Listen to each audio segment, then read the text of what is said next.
Florida, jsme tu, ale cesta byla peklo.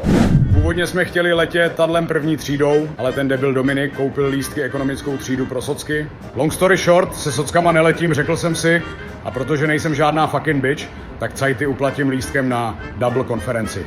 Byli to ale hejtři a skončil jsem na pasové kontrole a po ní jsem nevím proč dostal doživotní zákaz lítání, tak jsme to museli vymyslet jinak. Co chcete, kašpaři? Zákaz vstupu v brýlích. Kurva, já mám světloplachost a on to má ve smlouvě. Bíle nesundáme. Na to nemám sílu, pojďte dovnitř. Já mám víc firem než vy všichni dohromady vy lůzři. Byla tady kurevská nuda a tak jsme si dlouhou plavbu na jachtě snažili ukrátit, jak se dalo.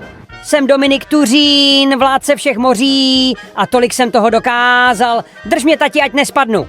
A pak se to posralo. Bacha, to je jezevec. To je ledoborec, vole. Říká se tomu ledovec, vy idioti.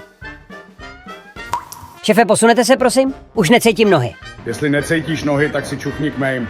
Neposunu se. A vůbec, teče mi sem voda, tak se přestaň opírat o ten kraj. To jsem řekl. Dominiku, tady nebudeš spát, jsi v práci. Okamžitě stávej. Vypadla mi z kapsy 20, potop se tam a vylov mi ji. 20 sice nenašel, ale chytl se na třpytku jednoho rybáře, který nás zachránil a tak jsme tady. Zrovna teď nám Dominik schání nějakou káru. Máš ji? Tati, už jí mám, poběž za mnou. Good job, konečně jsi k něčemu, veď mě. To je debil, co?